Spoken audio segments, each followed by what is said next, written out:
ఈ రోజుల్లో ఒక విషయం, ఒక మాట అనగానే అందరూ భయపడిపోతున్నారు. ఏంటది? క్యాన్సర్. ఎందుకని అంత భయపడాల్సి వస్తుందో నాకు అర్థం కాలేదు.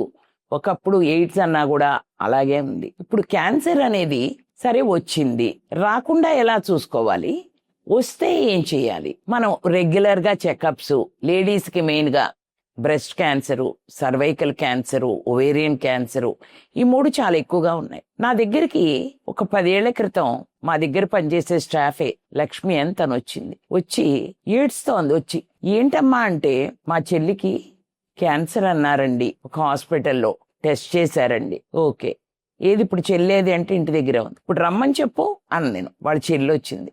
వచ్చిన తర్వాత మా సిస్టర్ డాక్టర్ దీక్ష గారు తనకి చూపించి తన దగ్గర పంపిస్తే, తను breast cancer is a best cancer అని చెప్పి తన్ని చాలా మోటివేట్ చేశాం మేము.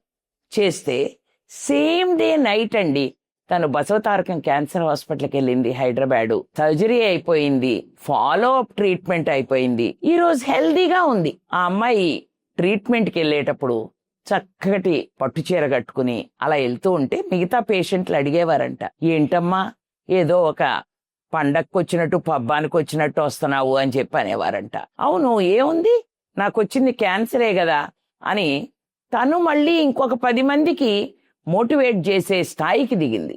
అందుకని క్యాన్సర్ ఎవరికైనా వస్తే మనం కూడా డీలా పడిపోయేటట్టు మాట్లాడకండి. వాళ్ళకి ధైర్యం చెప్పి వాళ్ళని మళ్ళీ సరిగ్గా ఇమీడియట్ గా ట్రీట్మెంట్కి వెళ్ళిపోయేటట్టుగా చూడండి. మొన్న మా దగ్గర వర్క్ చేసే ఒక అమ్మాయికి వచ్చింది. వస్తే వెంటనే మేమోలో తెలిసింది, హాస్పిటల్కి పంపించాము, విజయవాడలో నాగార్జున హాస్పిటల్కి. అక్కడ తనకి బ్రెస్ట్ క్యాన్సర్ కి సర్జరీ అయిపోయింది, కీమోలు అయిపోయినాయి, ఇప్పుడు రేడియేషన్ మీద కూడా ఉంది. తన జాబ్ మానేయలేదే. ఆ కీమో జరిగిన కొంత టైము 1 వీక్ రెస్ట్ తీసుకుంటా ఉండేది. Now she is back to work.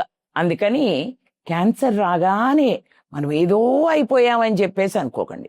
అలాగే ఇంకొకళ్ళు మా దగ్గర పనిచేస్తున్న వాళ్ళు వాళ్ళ సిస్టర్కి క్యాన్సర్ అన్నారని చెప్తే ఆవిడని తీసుకొచ్చింది, మాట్లాడాను, ఎంతో ధైర్యం చెప్పి మోటివేట్ చేశా. ఆవిడ చిన్న జాబ్ కాదు చేసేది, ఆవిడ physical education faculty lecturer, government job తనకి.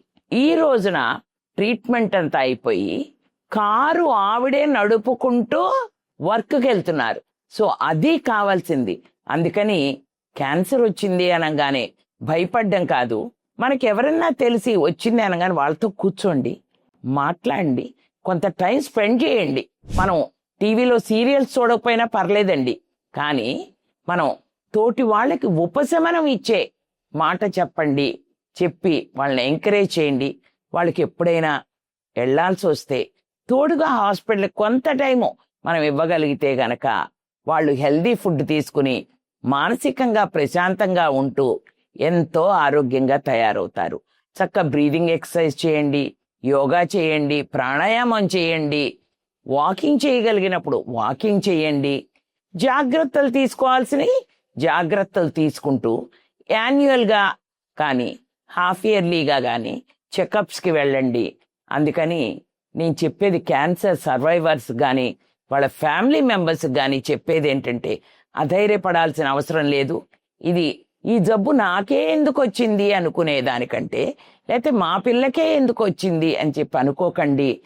ఇది అందరికీ వస్తుంది, అలాగే వచ్చింది మీకు కూడాను. అందుకని జాగ్రత్త తీసుకోండి. మీకు ఇంతకంటే ఇంకా మానసికంగా కుంగిపోతూ ఉంటే వాసవ్య మహిళా మండలికి రండి. మీకు కావలసిన మానసికమైన సపోర్ట్ అంతా కూడా ఇచ్చి మీకు ఏ రకమైన గైడెన్స్ కావాలన్నా ఇవ్వడానికి మేము రెడీగా ఉన్నామండి.